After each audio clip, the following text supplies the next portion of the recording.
Inside of the wrestling basement, here is 5 superstars that should have by now become the world champion inside WWE. Number 1, Shinsuke Nakamura. Now, do you remember WrestleMania 34?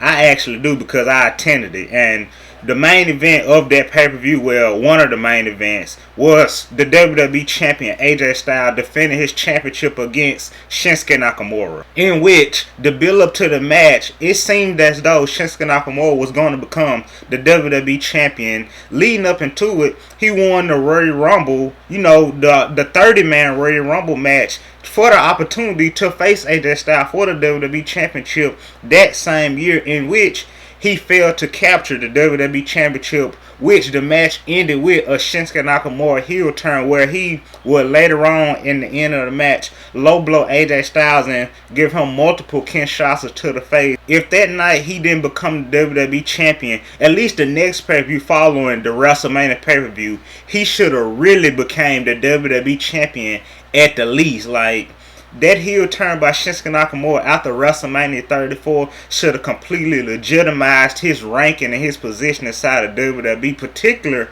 on a SmackDown Live roster. But unfortunately, we was robbed of that privilege to see Shinsuke Nakamura become the WWE Champion. And just a quick side note throughout this whole video, keep in mind, AJ Styles is my favorite WWE Champion of all time, so you're going to see his name being thrown around throughout this video, but that just pretty much proves that even though a superstar is my favorite, I'm not afraid to admit that other superstars should have been in that position. And Shinsuke Nakamura defeating AJ Styles at WrestleMania 34 would have definitely put his career on a very, very high level in ranking throughout the WWE roster, and it would definitely put him down as one of the greats to ever hold the WWE Champion. And look at Shinsuke Nakamura right now. He done became the United States Champion. He became the Intercontinental Champion. And yet, nobody remembers it and nobody cares. Why? Because WWE just put these championships on Shinsuke Nakamura in particular. I don't know, to shut him up or to put him in the record book. But me personally, I would, if I was over the WWE, I would personally scratch the Intercontinental Championship and the United States Championship off of Shinsuke Nakamura record book, out of the record books completely, for a shot to see him as the WWE Championship in this modern day in WWE. Like, I would have rather seen Shinsuke Nakamura win a WWE Champion against AJ Styles at WrestleMania 34 than these Intercontinental and United States Championship reign, because at least by then we would have remembered his championship reign, because it's pretty hard to forget who's the world champion, considering the fact that most of the world champions do be there each and every week. Which brings me to number 2. The second man that should have been the world champion by now is Samoa Joe. Why Samoa Joe? Because Samoa Joe is really on the same level as AJ Styles and Robert Roode, Bobby Roode, however they want to say it, and John Cena. And why I say John Cena, because John Cena, AJ Styles, and Samoa Joe, they're really all the same superstars. I would say they started around the same time, as far as like AJ Styles, Samoa Joe being in TNA Impact Wrestling, and they was doing their thing the same time John Cena was doing his thing in WWE. And out of those 3 superstars, John Cena, yes, he got his name. John Cena is, I'm not going to discredit his athletic abilities, but John Cena and many other superstars in the WWE are just that. They're a big name. Like, if you see John Cena on a match card against anybody, you're going to automatically assume John Cena is going to win. Not because his in-ring skill, not because his moveset, because it's John Cena. And Samoa Joe and AJ Styles had that same star power. So when Samoa Joe went against AJ Styles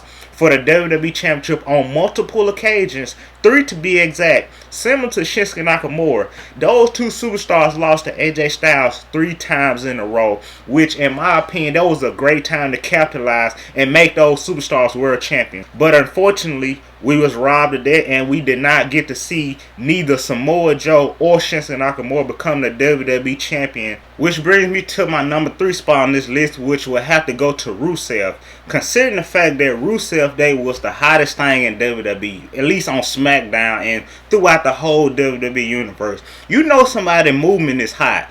Now, when the Yes movement was going around, I did not buy the merchandise. I wasn't like completely sold on it. But Rusev Day, I actually bought merch. I actually bought Rusev Day merchandise. You know, I was solely supporting Rusev during the Rusev Day.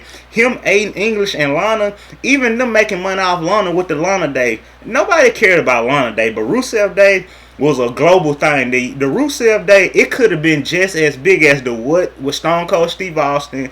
He could have had more star power than The Rock, and he sure could have more star power than Dave Brown with the Yes movement, in my opinion. If Rusev would have won the WWE champion back in his Rusev Day reign, that would have been the greatest thing for that whole year. They could have ran that dry as long as they did for Kofi Kingston WWE Championship reign. In my opinion, if Rusev would have became the WWE champion, I could have stayed and seen that for a whole year because it was very entertaining. You got Aiden English on the microphone, you got Lana accompanying Rusev, and Rusev himself in the ring dominating and the crowd behind him. That would have been the best movement up to date if they would have capitalized on the opportunity. But unfortunately, they didn't do it, and now you call that, man, that's what I call highway robbery. Like, Rusev Day would still be a great thing to this moment, but look what they do on Rusev now. He don't even want to re-sign his contract, or at least that's what they telling us. His wife getting kissed by Bobby Lashley. I don't know who agreed to do this, and you see where that's went now. Lana's career is at an all-time low. She's a horrible actor. Bobby Lashley, I don't know what they doing with him. And Rusev is missing out of the picture. Like, how can you go from Rusev Day, one of the biggest movements, in my opinion, up to date, to this nothing now? You got your wife stolen by Bobby Lashley, and Rusev ain't had a championship since the United States Championship. But like I said, if they would have capitalized on the Rusev Day, like that whole movement, Rusev Day would have been, a national holiday, and I actually would have celebrated it. Like I said, I bought this man merchandise, so clearly I was invested in it.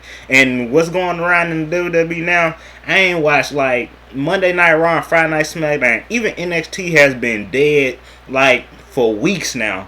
After Monday Night Raw last week of them showing us the whole Royal Rumble over again, I said I'm not watching Monday Night Raw, NXT, or SmackDown until this whole thing is over. Like, we clearly make the WWE universe, and if there's nobody there to, like, you know, give it that sound, give it that extra energy, then it's really pointless. And like I said, tonight, as far as Monday Night Raw, I would definitely not be tuning in. But as far as, like I said, this number 3rd person on my list, Rusev, I think if Rusev was WWE champion right now, it'll be interesting, even in these hard times. So yeah, they missed out on Rusev Day, and like I said, one of the biggest world championship mishap, one of the biggest world championship botches the WWE could have done in recent times. Number 4 on my list will have to go to the Swiss Superman Cesaro. Now, whether you like Cesaro, matter of fact, I'm not going to say whether you like him or not. It's nobody, no wrestling fan in the whole world right now that can deny Cesaro abilities in the ring. Now, I don't personally know these superstars, and none of us do, but you know, everybody say that Cesaro is one of the strongest people in the locker room, and I can believe that, like, they keep on putting Cesaro in all these messed up predicaments. Like, he did went from being the tag team champions with Tyson Kidd. That was a nice little run back in, like, I think that was like in 2014 when he was the tag team champion with Tyson Kidd. Then, you know, I don't know, I think that was before that when he was Antonio Cesaro. He was the United States champion, and up to date, he became the tag team champion, both Raw and SmackDown tag team champions with Sheamus, which it was a great run, you know, thanks to Mick Foley making it great. But I would have rather seen Cesaro become the WWE champion, or at least the Universal champion. Either one, it wouldn't make me no difference. I just feel as though certain superstars, and you know, I'm really pressing the issue, certain superstars should have been the world champion instead of superstars like Roman Reigns and Seth Rollins. Now, before the Seth Rollins and Roman Reigns fans disagree, I'm not saying they don't deserve to be world champion, but they don't need to be world champion. Like, as far as WrestleMania this year, who don't see Roman Reigns defeating Goldberg? Now, of course, we ain't gonna see it in person, but you know, we can see that from a mile away. But Cesaro becoming world champion, that's something that I'm pretty sure 90% of the WWE universe want to see. Like, Cesaro, his repertoire, his moveset, his abilities to move around the ring is second to none. And out of all the superstars on this list, if I had to vouch for one superstar that I could just say, boom, he need to be world champion, and the WWE actually went along with it, it would definitely have to be Cesaro, because Cesaro is pound for pound one of the strongest superstars, entertaining, and like I said, he ain't sloppy in the ring. He go out there and get the job done. Now some of these superstars, if they ain't winning world championships, they got to be substituting that for money. And I'm not saying it's a bad thing to be in it for the money, but me personally, yeah, the money gonna be there and it's good, but I want to go down in history as holding the world championship. And Cesaro, if he don't become world champion, I think that's really a waste of talent, and that's not really a WWE career or a WWE run if you don't become the world champion. I know it took Kofi Kingston 11 years to become the world champion, but Cesaro don't got 11 years. Cesaro is 40. He needs to become the world champion before his career ends, and that's just that. I take Cesaro over Clark Kent any day of the weekend. I know many WWE fans can agree on that. It's a reason why they call him the Swiss Superman. And number 5 on the list, which is pretty much self-explanatory, Braun Strowman should have definitely been the world champion, or at least the Universal champion, during his Universal Championship match against Seth Rollins. This man is twice Seth Rollins' size. I know he got 150 pounds on Seth Rollins. This man got completely decimated in their Universal Championship match. I mean, Seth Rollins hit this man with curve stomps, pedigrees, and all of that, and it really made Braun Strowman look less of the monster among men. Like, ever since that loss to Seth Rollins for the Universal Champion, I just couldn't look at Braun Strowman I couldn't look at him the same. Now, like I said, some of these superstars may be in it for the money, but with Braun Strowman's size and strength, he can't be in it for the money. That don't look logical for somebody his size to lose to somebody Seth Rollins' size. And back in the day, whoever was I forget the man's name, because for one, I wasn't born back then, but the first world champion, the dude, I think it was Bruno Sammartino. He had the world champ for like a year and some change, or more than that. If you want a superstar that, records are meant to be broken. And Braun Strowman should have been the man that held the WWE or the Universal Championship for 2 years at the max. And I got a strong feeling that Braun Strowman, he could have pulled it out. He's entertaining. He's good in the ring. He's good on the microphone. He's a fan favorite. Braun Strowman, they could have put a rocket on Braun Strowman back. Well, make that 3-4 rockets, to get him up there. They could have put them rockets on his back and shot him to the moon. And I strongly feel as though Braun Strowman as the WWE champion would have definitely been a good thing for WWE, and it would have just showed that WWE, they let the wrong person get the WWE championship in their hand, and that being the Monster Among Men. And by wrong person, I mean nobody's going to beat him for this world championship. And on top of Seth Rollins defeat him, they let superstar like Brock Lesnar. I'm not saying Brock Lesnar is a pushover, but Braun Strowman got completely flatlined by Brock Lesnar. Like, it did not look good. Like, the way they got Braun Strowman positioned in WWE, he don't look like a big man whatsoever. Like, his career has not lived up to the hype. And hey, one way to reverse that, have my boy Braun Strowman win the world champion, because I'd definitely be down to see him become the world champion or the Universal champion. And one more superstar, just as a plus for this video, that I would have loved to see him be the world champion, it would have to go to Shane McMahon. Why? Because during his best in the world gimmick, that's when Shane McMahon really did his best work.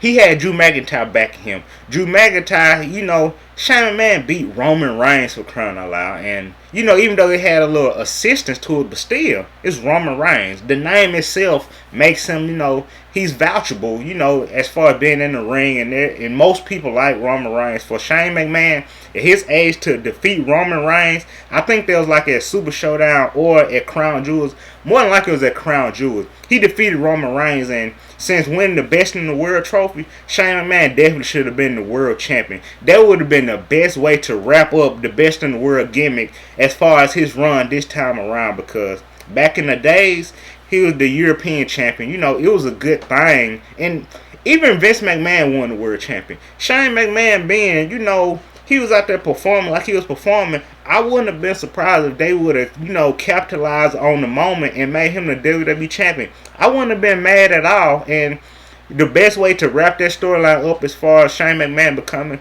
the WWE champion, they should have Drew McIntyre turn on him and take the WWE championship. And maybe we won't be in the position that we in now as far as WWE. But unfortunately, we is, and it is what it is. So with that pretty much being 6 if you add my plus on there, superstar that should have been the WWE World Heavyweight Universal Champion inside the WWE. Hey, with that being the end of today's video, feel free to smash the like button, super kick subscribe button, comment down below, hit the bell notification. Until next time, the Wrestling Basement, we out.